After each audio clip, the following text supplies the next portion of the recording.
নমস্কার বন্ধুরা, সকলকে আমার চ্যানেলে স্বাগত। ভোট অন অ্যাকাউন্ট বাজেট পেশ করার সময় রাজ্যের সরকারি কর্মচারী এবং পেনশনারদের জন্য যে 4% ডিএ ঘোষণা করা হয়েছিল, সেই ডিএ নিয়ে এই মুহূর্তে একটি অত্যন্ত বড় খবর সামনে এলো।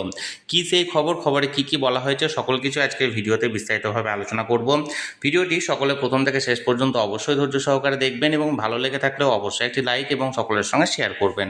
আর সেই সাথে চ্যানেলে যদি প্রথমবার হয়ে থাকেন এই রকমের ইনফরমেটিভ ভিডিও আরও দেখার জন্য, যারা এখনও পর্যন্ত চ্যানেলটিকে সাবস্ক্রাইব করেননি তারা অবশ্যই চ্যানেলটিকে সাবস্ক্রাইব করে নিতে ভুলবেন না। তাহলে চলুন আমরা বিস্তারিত জেনে নিই। গত 5ই ফেব্রুয়ারি ভোট অন অ্যাকাউন্ট বাজেট পেশ করার সময় মাননীয় অর্থমন্ত্রী রাজ্যের সরকারি কর্মচারী এবং পেনশনারদের জন্য 4% হারে এক কিস্তি ডিয়ারনেস অ্যালাউন্সের কথা ঘোষণা করেন এবং এই ডিয়ারনেস অ্যালাউন্সটি এপ্রিল মাস থেকে লাগু হওয়ার কথা ছিল, অর্থাৎ 1 এপ্রিল থেকে এই ডিয়ারনেস অ্যালাউন্সটি লাগু হওয়ার কথা ছিল। কিন্তু আজকে এপ্রিল মাসের 17 তারিখ হয়ে গেল, এখনও পর্যন্ত এই ডিয়ারনেস অ্যালাউন্স ঘোষণা করার জন্য রাজ্যের অর্থ দপ্তরের তরফ থেকে কোনো রকম কোনো নোটিফিকেশান বা গেজেট পাবলিশ করা হয়নি বা জিও পাবলিশ করা হয়নি।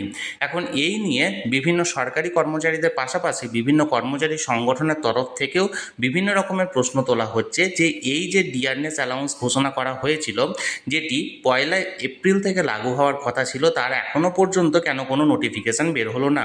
সাধারণ নিয়মে একজন সরকারি কর্মচারী বা একজন পেনশনারদের স্যালারি বা পেনশনের বিলটি সেই মাসের 10 তারিখের মধ্যে সংশ্লিষ্ট দপ্তরকে হায়ার অথরিটির কাছে বিলটি করে পাঠাতে হয়, তারপরে স্যালারি বা পেনশনটিকে রিলিজ করা হয়। অর্থাৎ এক্ষেত্রে এপ্রিল মাসের ক্ষেত্রে যে স্যালারি বা পেনশনের বিলটি হওয়ার কথা, সেটি এপ্রিলের 10 তারিখের মধ্যে সংশ্লিষ্ট দপ্তর এক্ষেত্রে হায়ার অথরিটির কাছে পাঠিয়ে দিয়েছে। এবার এপ্রিলের 10 তারিখ পেরিয়ে যাওয়া সত্ত্বেও যেহেতু 4% বকেয়া ডিএর এখনও পর্যন্ত কোনো গেজেট নোটিফিকেশান বের হয়নি, তাই এপ্রিল মাসের স্যালারি বা পেনশনের সাথে এই 4% ডিয়ারনেস অ্যালাউন্সের টাকাটি পাওয়া নিয়ে নানা রকমের ধন্দে আছেন সংশ্লিষ্ট সরকারি কর্মচারীদের একাংশ। অর্থাৎ এক্ষেত্রে বোঝাই যাচ্ছে যে এপ্রিল মাসের স্যালারি বা পেনশনের সাথে এই 4% ডিয়ারনেস অ্যালাউন্সের টাকাটি ঢুকছে না। এক্ষেত্রে এরিয়ার হিসাবে যে কোনো মাসের স্যালারি বা পেনশনের সঙ্গে এই এপ্রিল মাসের স্যালারি বা পেনশনের যে অতিরিক্ত 4% টাকাটি, সেটি এরিয়ার হিসাবে প্রদান করা হতে পারে। এখনও পর্যন্ত কোনো রকম কোনো গেজেট নোটিফিকেশান না থাকায় আদৌ এই 4%টি কার্যকর করা হবে না সেই নিয়ে দ্বন্দ্বে আছে সরকারি কর্মচারী এবং পেনশন মহল। তাহলে বন্ধুরা, এই 4% ডিয়ারনেস অ্যালাউন্স ঘোষণা নিয়ে যে আপডেটটি এই মুহূর্তে বেরিয়ে এসেছিল, সেটি আমি সরাসরি আপনাদের সঙ্গে শেয়ার করলাম। এই নিয়ে যদি আপনাদের কোনো কিছু প্রশ্ন থাকে অবশ্যই কমেন্ট করুন, আর ভিডিওটি ভালো লেগে থাকলে অবশ্যই একটি লাইক করুন এবং সকলের সঙ্গে শেয়ার করুন।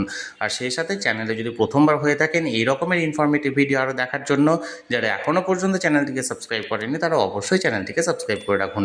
ধন্যবাদ, দেখা হচ্ছে পরের ভিডিওতে।